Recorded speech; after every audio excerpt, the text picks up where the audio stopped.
Hi friends, welcome back to my channel. తెలంగాణలో రెండవ అతిపెద్ద తెగ అయిన కోయ తెగ ములుగు జిల్లాలోని ఎస్ఎస్ తాడ్వాయి మండలం మేడారంలో ఆసియాలోనే అతిపెద్ద గిరిజన ఉత్సవాన్ని జరుపుకుంటుంది. దీనిని మాఘమాసం పౌర్ణమి రోజులలో జరుపుకుంటారు. ప్రతి 2 సంవత్సరాలకి ఒకసారి జరిగే ఈ ఉత్సవానికి 8 మధ్య భారత రాష్ట్రాలలోని గిరిజనులు హాజరవుతారు. దాదాపు 2 కోట్ల మంది భక్తులు వస్తారు. జాతరలోని ప్రధాన దేవతలైన సమ్మక్క మరియు సారలమ్మ పవిత్ర వస్తువులను అత్యంత భక్తితో తీసుకువచ్చి 4 రోజుల పాటు మేడారంలోని గద్దెలపై ఉంచుతారు. భక్తులు సమీపంలోనే ఉన్న జంపన్న వాగులో పవిత్ర స్నానాలు చేసి దేవతల దర్శనం చేసుకుంటారు. దర్శనంలో భాగంగా వారు తమ బరువున్న బెల్లం అంటే బంగారాన్ని దానం చేస్తారు మరియు కోళ్ళు, గొర్రెలు లేదా మేకలను బలి ఇస్తారు. వారు తమ జాతరను పూర్తి చేయడానికి ఇక్కడ ఒక రాత్రి కూడా గడుపుతారు.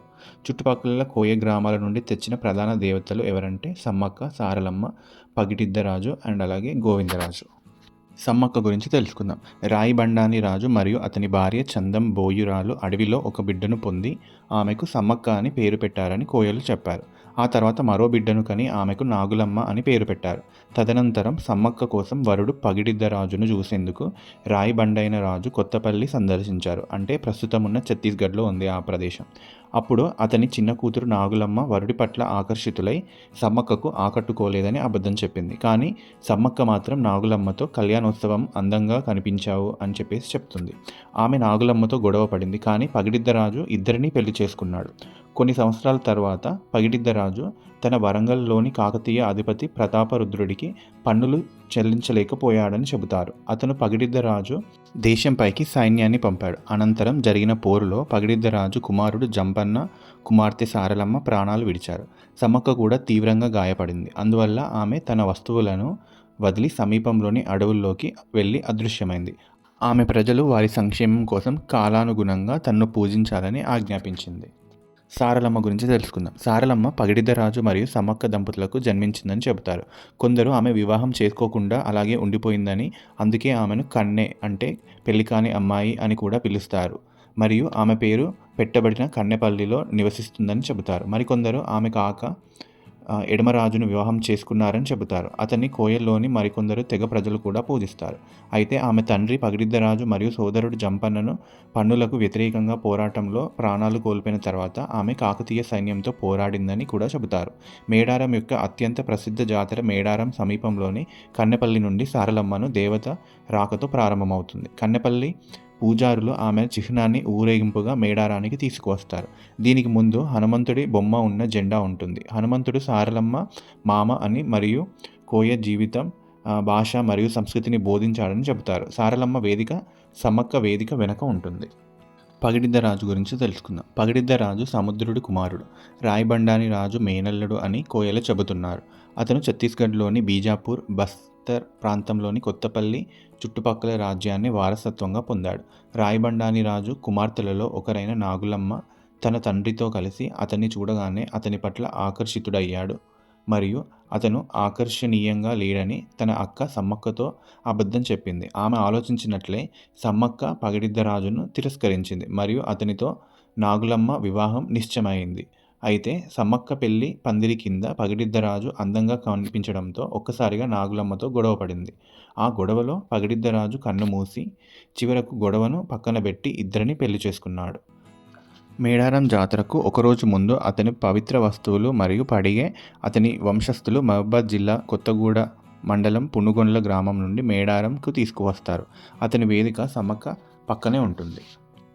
గోవిందరాజు. ఇప్పుడు గోవిందరాజు గురించి తెలుసుకుందాం. గోవిందరాజు పగిడిద్దరాజు సోదరుడు మరియు సమ్మక్క బావ అని చెబుతారు. చాలామంది కోయలు తన సోదరుడికి రాజ్య వ్యవహారాల్లో సేవ చేస్తూ పెళ్లి చేసుకోకుండా మిగిలిపోయారని చెబుతారు. కరువు కారణంగా పన్నులు వసూలు చేయడానికి తమ భూభాగంలోకి చొరబడిన కాకతీయ సైన్యంతో పోరాడుతూ ఆయన తన ప్రాణాలను కూడా అర్పించారని వారు చెబుతారు. గోవిందరాజు చిహ్నాన్ని ములుగు జిల్లా ఏటూరు నాగారం మండలం కొండాయిలో మేడారంలో నిక్షిప్తం చేస్తారు. సమ్మక్కను వేదికలపైకి తీసుకురావడానికి ఒకరోజు ముందు కొండాయి ప్రజలు ఆ చిహ్నాన్ని మరియు అతని పడిగను మేడారానికి ఊరేగింపుగా తీసుకువస్తారు. గోవిందరాజు వేదిక సారలమ్మ వేదిక పక్కనే ఉంటుంది. ఈ జాతర మొత్తం 4 రోజులు జరుగుతుంది. బుధవారం సారలమ్మ దేవత చిహ్నాన్ని సాంప్రదాయ డోలీ సంగీతం మరియు నృత్యాల మధ్య కన్నెపల్లి నుండి మేడారం వరకు ఒక గొప్ప ఊరేగింపులో ఉత్సవంగా తీసుకువస్తారు. అదేవిధంగా పగడిద్దరాజు చిహ్నాన్ని పునుగొండ్ల నుండి మరియు గోవిందరాజు కొండాయి నుండి తీసుకువస్తారు. వీటిని మేడారం జాతర వద్ద వారి వారి గద్దెలపై ఉత్సవంగా ప్రతిష్ఠిస్తారు. గురువారం రోజు వైభవం మరియు భక్తితో నిండిన ఊరేగింపులో ప్రధాన దేవత సమ్మక్కను చిలకలగుట్ట నుండి గౌరవంగా తీసుకువెళ్ళి మేడారం జాతర వద్ద ఉన్న ఆమె పవిత్ర వేదికపై అధికారికంగా ప్రతిష్ఠిస్తారు.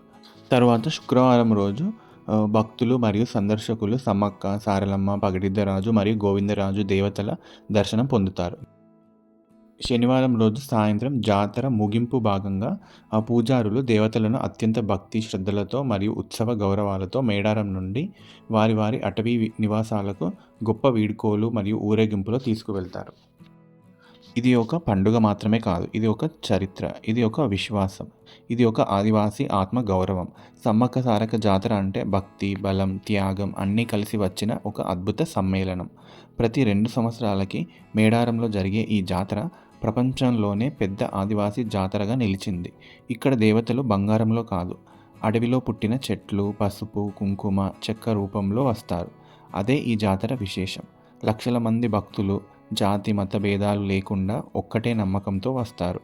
కోరికలు అడగడానికి కాదు, కృతజ్ఞతగా చెప్పడానికి వస్తారు. సమ్మక్క తల్లి ధైర్యం, సారలమ్మ శక్తి రూపం, వాళ్ళిద్దరి త్యాగం గురించి గుర్తు చేసుకుంటూ ఈ జాతర మనకి చెప్పేది ఒకటే: న్యాయం కోసం పోరాటం చేయాలి, భూమి, అడవి, సంస్కృతిని కాపాడుకోవాలి, మన రూట్స్ మర్చిపోకూడదు. ఈ జాతర చూడడం ఒక అనుభవమే కాదు, జీవితంలో ఒక జ్ఞాపకం. మేడారం పిలుస్తుంది, ఆదివాసీ ఆత్మ పిలుస్తుంది. సమ్మక్క సారక్క ఆశీర్వాదం మనందరికీ కలగాలని కోరుకుందాం. మీరు ఎప్పుడైనా సమ్మక్క సారక్క జాతరకి వెళ్ళారా? లేదా వెళ్ళాలి అని అనుకుంటున్నారా? మీ అనుభవం, మీ కోరికలు అన్నీ కామెంట్స్లో రాయండి. మీ స్టోరీ విని మాకు కూడా చాలా ఆనందంగా ఉంటుంది. ఈ వీడియో మీకు నచ్చినట్లయితే లైక్ చేయండి, మీ ఫ్రెండ్స్ అండ్ ఫ్యామిలీతో షేర్ చేయండి. ఇంకా ఇలాంటి మన సంస్కృతి, జాతరలు, గొప్పతనం గురించి వీడియోస్ కోసం ఛానల్ని సబ్స్క్రైబ్ కూడా చేసుకోండి. మీ సపోర్టే మాకు స్ట్రెంగ్త్. మీ ఒక లైక్, ఒక కామెంట్ మాకు మళ్ళీ మళ్ళీ ఇలాంటి వీడియోస్ చేయడానికి మోటివేషన్ ఇస్తుంది. సమ్మక్క సారక్క ఆశీర్వాదం మీ అందరికీ ఎప్పుడు ఉండాలి అని కోరుకుంటున్నాను. Thank you so much for watching. Please do subscribe my channel. Thank you. See you in next video.